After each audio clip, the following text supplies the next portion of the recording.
Kinugman ng Qatar na umuusad pa rin ang mga pagsisikap upang maresolba ang sigalot sa pagitan ng Estados Unidos at Iran. Bilang isa sa mga mediator sa pagitan ng dalawang bansa, patuloy ang kanilang pakikipag-ugnayan sa lahat ng panig para sa isang diplomatikong solusyon. We can confirm that the efforts are still ongoing with all the parties. We are looking towards diplomatic resolution as we are speaking right now. As you know, there are current efforts on the ground that are in very progressive stages, and we are working with all the parties to see this effort. So I can confirm that the efforts are ongoing as we speak. Bagamat wala pang nakatakdang direktang pag-uusap sa pagitan ng Washington at Tehran, patuloy naman aniya ang palitan ng mga draft ng posibleng kasunduan ng dalawang panig sa pamamagitan ng mga mediator. Umaasa rin ang Qatar na makakabalik ang US at Iran sa negotiating table sa lalong madaling panahon upang hindi na lumala pa ang sitwasyon sa rehiyon. So the focus right now is on finding a short-term resolution that would help us reignite the talks and go back to the mediation efforts in its totality and go back to the talks. Sa panig ng Estados Unidos, nilinaw ni US Secretary of State na sa kabila ng pag-uusad ng mga pag-uusap ay wala pa ring pinal na kasunduan ng dalawang bansa. Gayunman, umaasa rin aniya ang Amerika na mangyayari na ito sa malapit na hinaharap.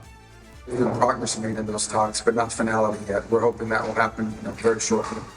Paliwanag pa nito, patuloy ang pagsisikap ng Estados Unidos para matiyak ang kaligtasan ng mga barko na dadaan sa Strait bilang unang hakbang sa kasunduan bago ang long-term plan na kaugnay naman ng denuclearization. Kahapon, napaulat na isa na namang commercial ship ang tinamaan ng isang projectile na hindi patukoy kung saan nagmula. I think that there's a conversation and a negotiation that we are involved in between Oman and Iran on how more ships can be able to go through there safely in the short term as we move towards these longer term talks about denuclearization. Una ng pinabulaanan ng Iran na kasama sa negosasyon ng ang Estados Unidos kaugnay ng pamamahala sa Strait of Hormuz. Ayon kay Iranian Foreign Ministry spokesperson Ismail Baqai, tanging ang Oman lamang ang kanilang kausap para maisapinal ang tungkol sa pagbuo ng posibleng bagong ruta na madadaanan ng mga barkong naglalayag sa Strait. Samantala sa isang panayam kay US Treasury Secretary Scott Bessent, sinabi nito na posible nang maisapinal ang isang kasunduan na tuluyang magbubukas sa Strait of Hormuz ngayong araw o bukas. Hindi naman aniya kasama sa kasunduan ang paniningil ng Iran ng toll sa mga barkong dadaan sa mahalagang waterway na matagal nang tinututulan ng Amerika. Kahapon nagbanta si US President Donald Trump na ito na ang huling pagkakataon ng Iran na pumirma sa kasunduan.